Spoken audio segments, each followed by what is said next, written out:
નમસ્કાર વિદ્યાર્થી મિત્રો, હું છું મેહુલ કણસાગરા. આપની સમક્ષ એકવાર ફરીવાર વિઝન ડિજિટલ એજ્યુકેશનની આ ઓનલાઈન યુટ્યુબ ચેનલ ઉપર આપ સર્વે વિદ્યાર્થી મિત્રોનું ફરી એકવાર સ્વાગત છે. એમસીક્યુ સિરીઝ, નામાના મૂળ તત્વોની એમસીક્યુ સિરીઝ ચાલી રહી છે અને એનો આ ત્રીજો સેશન છે. આની પહેલાં અગાઉ 2 સેશન સમાપ્ત થઈ ગયા છે, જેમાં ભાગીદારી વિષય પ્રવેશ અને પાઘડીના મૂલ્યાંકનના સેશન હતા. ભાગ 1 નું પહેલું ચેપ્ટર અને ભાગ 1 નું ત્રીજું ચેપ્ટર. મિત્રો, જો એ ચેપ્ટરના વિડીયો તમે ન જોયા હોય તો એકવાર ફરજિયાત જોજો, કેમ કે આ 20માંથી 2 માર્ક મેળવવાનો સવાલ છે. પહેલો જે ચેપ્ટર હતું એમાંય બોર્ડ 2 માર્કના એમસીક્યુ પૂછે છે અને પાઘડીના મૂલ્યાંકનમાંથી ને 2 એમસીક્યુ પૂછે છે, એટલે ટોટલ 4 માર્કના અગાઉના સેશનના લેક્ચર છે. તો એ લેક્ચર પણ જોજો. અને આજનો આ સેશન ચેપ્ટર નંબર 4, કેની વાત થાય છે? ચેપ્ટર નંબર 4 એટલે કે ભાગીદારીનું પુનર્ગઠન. મિત્રો, વિષય પ્રવેશમાંથી નહીં 2, પાઘડીના મૂલ્યાંકનમાંથી નહીં 2, અને આ ચેપ્ટર ભાગીદારીનું પુનર્ગઠન, આમાંથી નહીં બોર્ડ 2 એમસીક્યુ પૂછવાના છે. 20માંથી 20 એમસીક્યુ. આ બબે એમસીક્યુ સિરીઝ ચાલી રહી છે, પણ આપણને એવો ડાઉટ જાય કે સાહેબ 20માંથી 20 એમસીક્યુ લેવા છે. તો એના માટે આપ માટે એક ખુશ ખબર વિઝન ડિજિટલ એજ્યુકેશન આપની સમક્ષ રજૂ કરે છે. એમસીક્યુની મોક ટેસ્ટ અમે બહાર પાડી છે. 5 subject: account, stat, eco, BA અને એસપીસીસી, જેના 20-20 માર્કના એમસીક્યુ, જે બોર્ડે બ્લુ પ્રિન્ટ આપી છે તે મુજબ 20-20 માર્કના એમસીક્યુ. ટોટલ 10 એવી ટેસ્ટ છે. મોક ટેસ્ટ કેટલી છે? 10. 5 subject, 20-20 MCQ, 10 test. Online application છે વિઝન ડિજિટલ એજ્યુકેશન.vde. પ્લે સ્ટોરમાં સર્ચ કરશો અથવા ડિસ્ક્રિપ્શન બોક્સમાં આપણી લિંક મૂકેલી છે, એમાંથી તમે આ એપ્લિકેશન ડાઉનલોડ કરો અને આ મોક ટેસ્ટ પરચેસ કરી શકો છો અને બોર્ડમાં 20માંથી 20 આરામથી મેળવી શકો છો, જેમાં તમને ડાયરેક્ટ રિઝલ્ટ પણ મળી જશે, ડાયરેક્ટ સોલ્યુશન એ મળી જશે. અને આ એક આખો સ્ટ્રક્ચર એ રીતે ડિઝાઇન કર્યું છે બ્લુ પ્રિન્ટ મુજબ. કઈ રીતે? બ્લુ પ્રિન્ટ મુજબ. હું આ તમને કહું છું ને કે વિષય પ્રવેશમાંથી 2 પૂછ્યું હતું, પછી પાઘડીના મૂલ્યાંકનમાંથી 2 પૂછશે અને આ ચેપ્ટરમાંથી ને 2. તો એમસીક્યુની જે ટેસ્ટ છે ને એ જ રીતે ડિઝાઇન કરી છે, બરાબર? તો એકવાર જરૂર મુલાકાત લ્યો. શું સર્ચ કરવાનું? ફરીથી એકવાર વિઝન ડિજિટલ એજ્યુકેશન/VDE, બરાબર? પ્લે સ્ટોર ઉપરથી મળી જશે. ચાલો, તો આજના સેશનની શરૂઆત કરી. ઓકે, ચેપ્ટરનું નામ શું છે? પુનર્ગઠન. કેનું? ભાગીદારીનું. તો ભાગીદારી એટલે શું, પહેલા એ સમજી લે. 3 શબ્દો મિત્રો તમારે સમજવાના છે. એક છે ભાગીદારી પેઢી. શું? ભાગીદારી પેઢી. બીજો શબ્દ ભાગીદારી, અને ત્રીજો શબ્દ ભાગીદાર. કોઈ 2 વ્યક્તિઓ છે,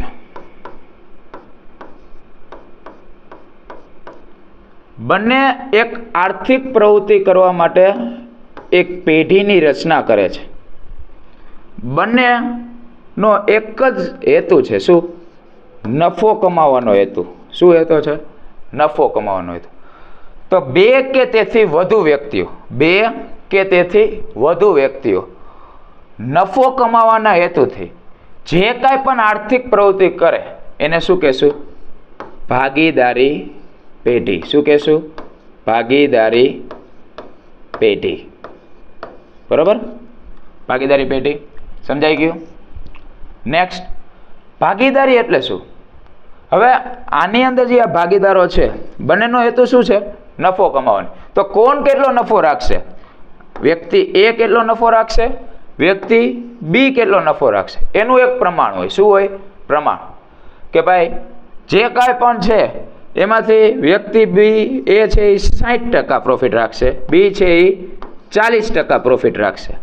60% 40% એને આપણે પ્રમાણમાં ફેરવી, બરાબર? તો પ્રમાણમાં ફેરવું એટલે શું? ટકાવારીનું નાનામાં નાનું સ્વરૂપ એટલે પ્રમાણ. આ 60% 40%માંથી મીંડી જાય એટલે વધ્યું 6/4. હજી આનું નાનામાં નાનું પ્રમાણ કરવું હોય તો 3/2. એટલે 3/2 છે ને એ A અને B વચ્ચેનું નફા નુકસાનનું પ્રમાણ છે. શું છે? નફા નુકસાનનું પ્રમાણ. શું છે? પ્રમાણ. જેને ભાગીદારી કહે છે. શું કહે છે? ભાગીદારી. ભાગીદારી એટલે ભાગીદારી પેઢીના ભાગીદારો વચ્ચે રહેલા નફા નુકસાનના પ્રમાણને શું કહેવાય છે? ભાગીદારી. અને ભાગીદાર કોને કહેવાય? તો કે આ જે A છે એને સ્વતંત્ર રીતે શું કહેવાય? ભાગીદાર. સ્વતંત્ર રીતે શું કહેવાય છે? ભાગીદાર.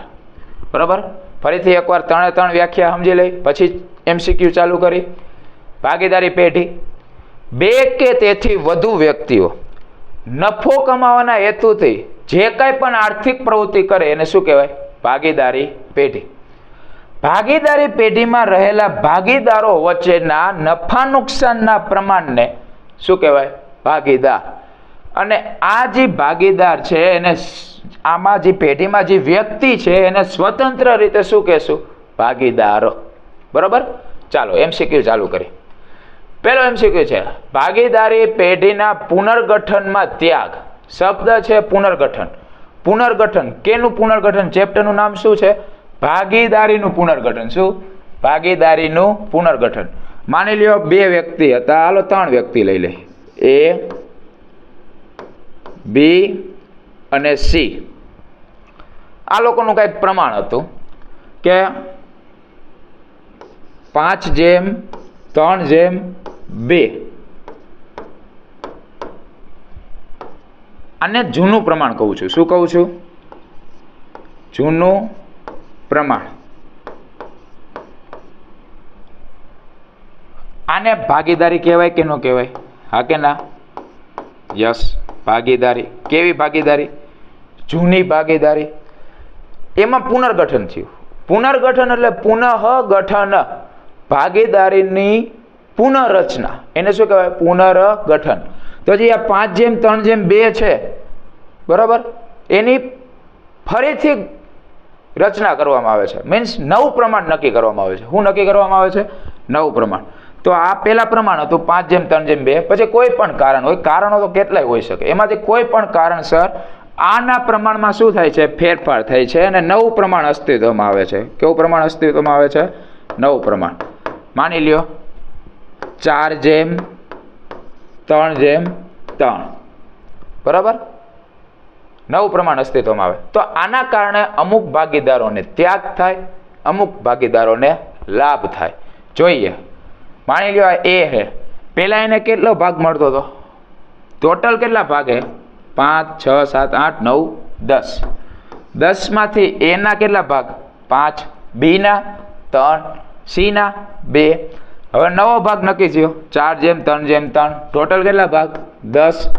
નવા ભાગમાં A ના ભાગ કેટલા? 10. B ના ભાગ 3. C ના ભાગ કેટલા? 3. બરાબર. તો A ને શું થયું જોઈએ. તો એનો જૂનો ભાગ કેટલો હતો? 5. એમાં શું આવ્યો? ઘટાડો. તો એ શું કર્યું કહેવાય? ત્યાગ કર્યો કહેવાય. શું કહેવાય? ત્યાગ. કેમ આવ્યું? 5 કેટલા ભાગનો ત્યાગ કર્યો? 1 ભાગનો. કેટલા ભાગનો? 1 ભાગનો. આ 1 કેમ આવ્યું?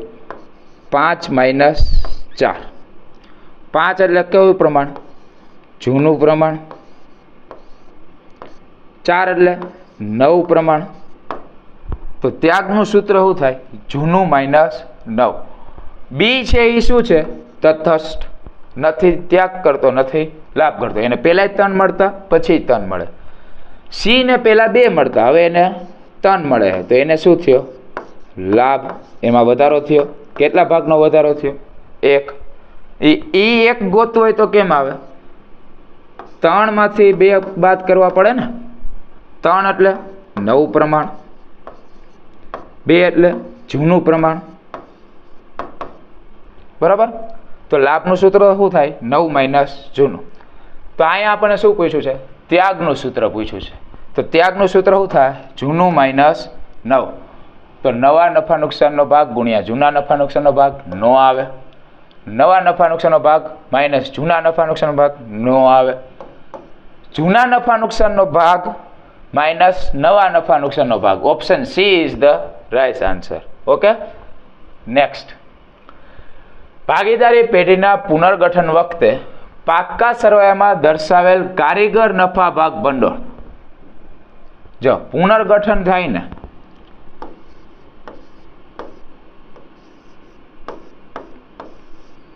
પુનર્ગઠન થાય ને, બરાબર, એટલે મિલકતો અને દેવા, કોનું કોનું? મિલકતો અને દેવા નું પુનઃ મૂલ્યાંકન કરવું પડે. શું કરવું પડે? પુનઃ મૂલ્યાંકન. મિલકતો અને દેવાનું શું કરવું પડે? પુનઃ મૂલ્યાંકન. બીજું શું કરવું પડે પુનર્ગઠનના કારણે? અનામતોની અને એકત્રિત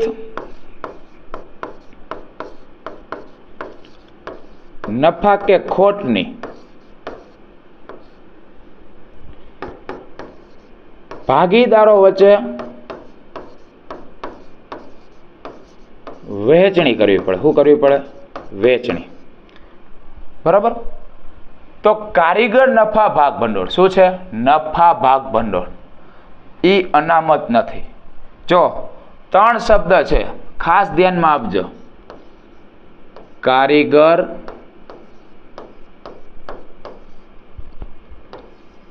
નફા ભાગ ભંડોળ.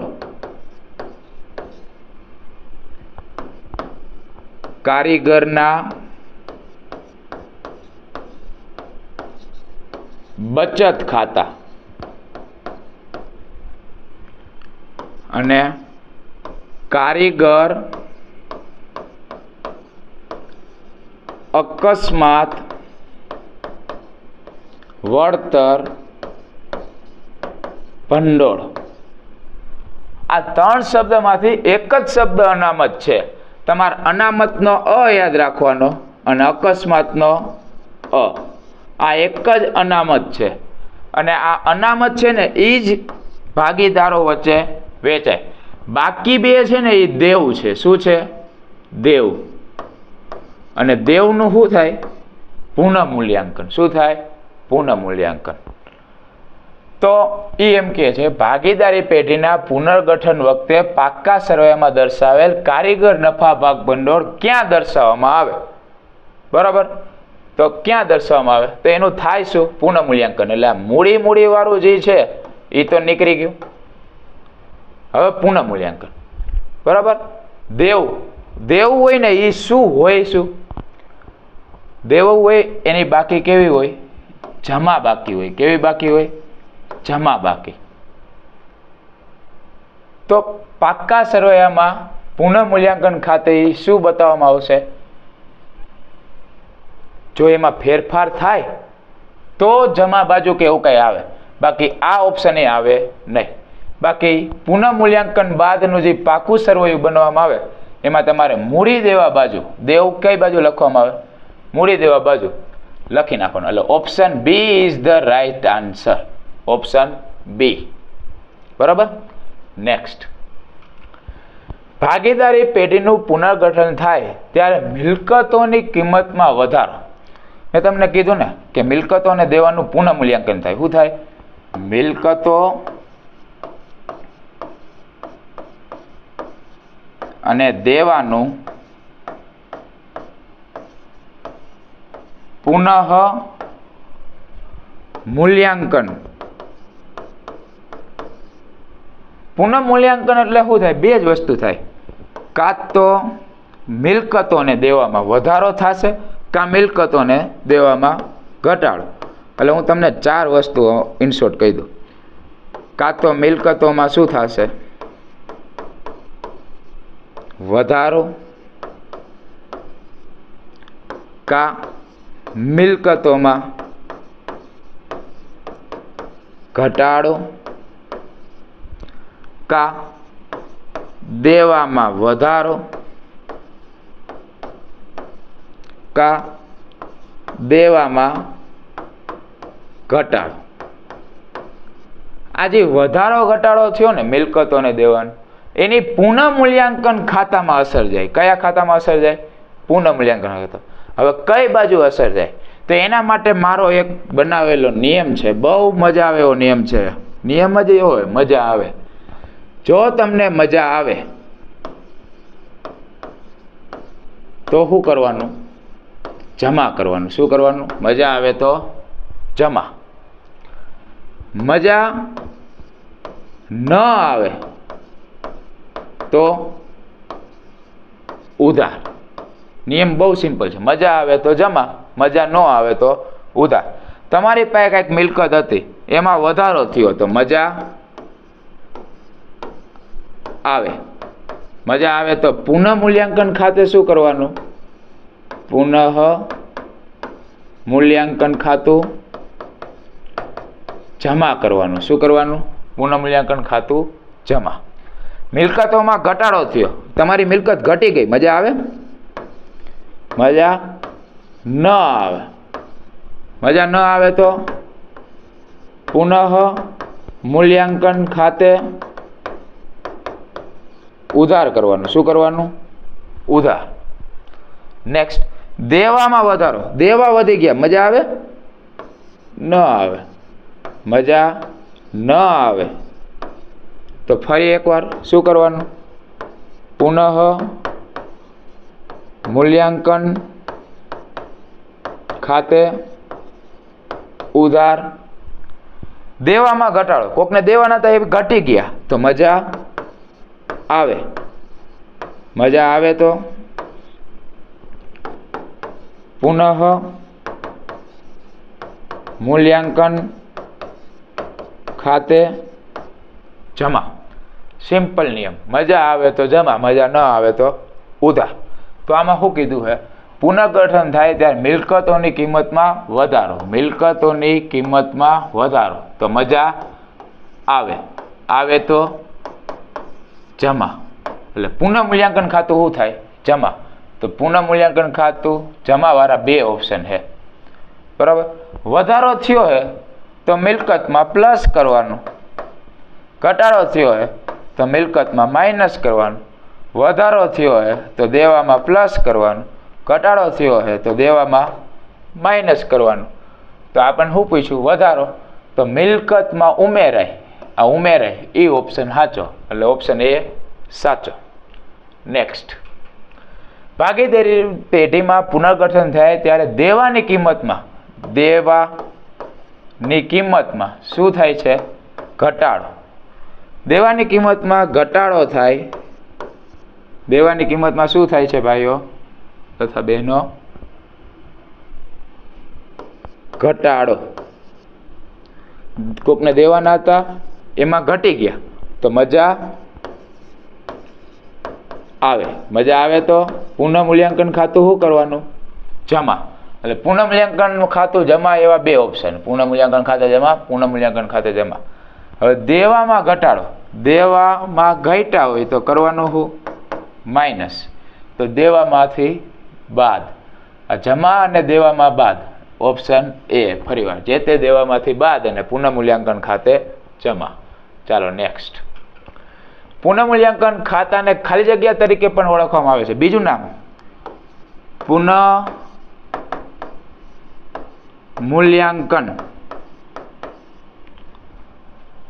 પુનઃ મૂલ્યાંકન કરો ને એટલે કાં તો મિલકત વધે, કાં મિલકત ઘટે, કાં દેવ વધે, કાં દેવ ઘટે. એટલે થાય શું છે? કાં તો નફો થાય, કાં શું થાય? નુકસાન. એટલે આ નફા નુકસાન હવાલા ખાતા તરીકે પણ ઓળખવામાં આવે છે. કયું ખાતું? નફા નુકસાન હવાલા ખાતું. તો ઓપ્શન સી, નફા નુકસાન હવાલા ખાતું. નેક્સ્ટ, પુનઃ મૂલ્યાંકન ખાતાનો નફો કે નુકસાન કયા પ્રમાણમાં ભાગીદારો વચ્ચે વેચવામાં આવે? તો જે પુનઃ મૂલ્યાંકન થયું, શું કામ? પુનર્ગઠન થયું ને, એટલે શું થાય? પુનઃ મૂલ્યાંકન. પણ પુનર્ગઠન શું કામ થયું? પ્રમાણમાં ફેરફાર થયો. તો એની પહેલા કયું પ્રમાણ હાલતું હતું? જૂનું પ્રમાણ. હા, તો આનો જે કાંઈ પણ નફો કે નુકસાન હોય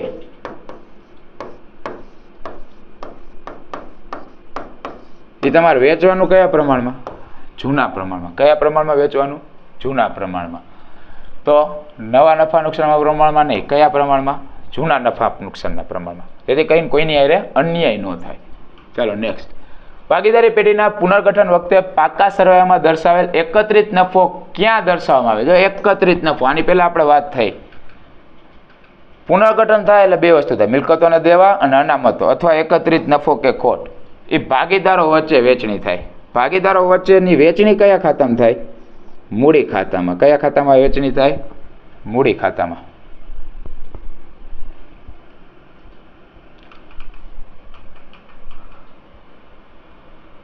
હા, એકત્રિત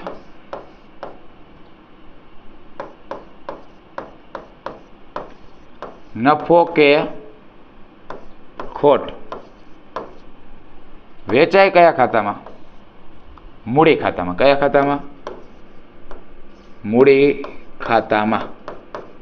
ભાગીદારો વચ્ચે વેચવાનું હોય તો ભાગીદારો વચ્ચે વેચવા કયા ખાતામાં જવાનું? મૂડી ખાતામાં. જો નફો હોય તો મૂડી ખાતે શું કરવાનું? જમા. અને જો ખોટ હોય તો મૂડી ખાતે શું કરવાનું? ઉધાર. બરાબર? બહુ સિમ્પલ. તો એકત્રિત નફો મૂડી ખાતે કરવાનું શું? જમા.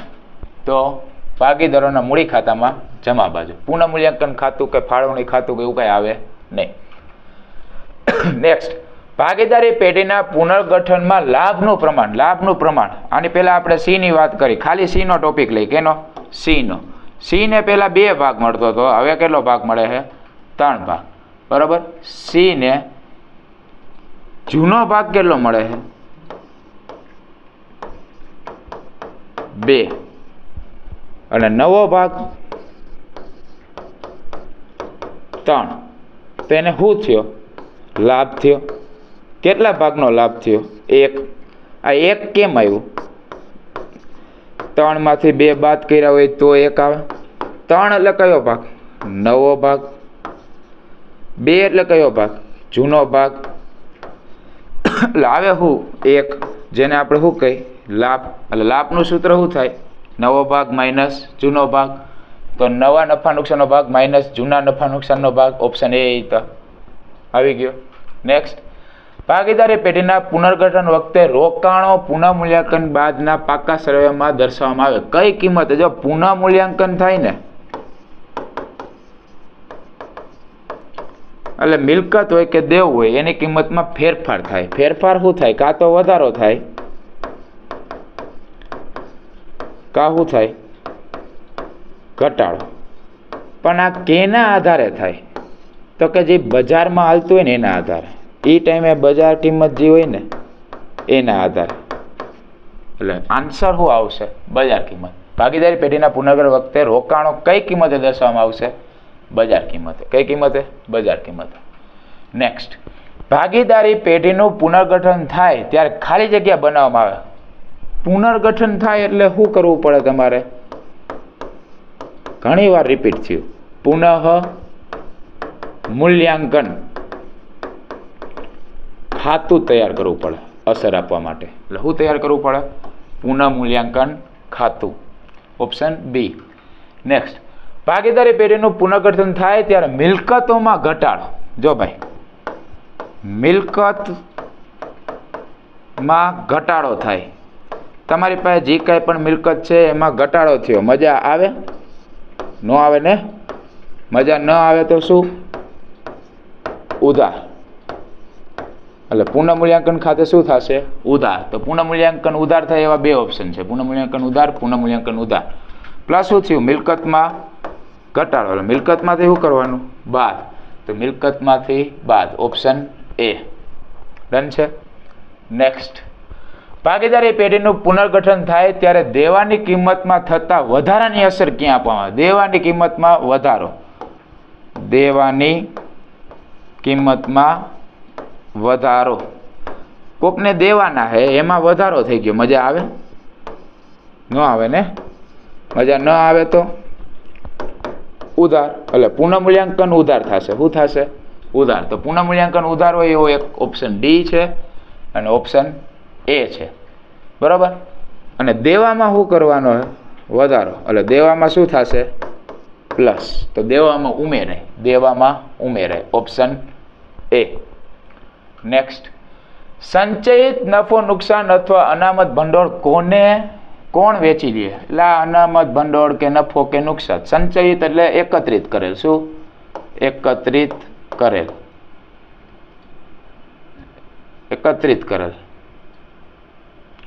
તો એ એકત્રિત નફો કે ખોટ અથવા તો અનામત ઉપર અધિકાર કેનો છે? ભાગીદારોનો. કેનો?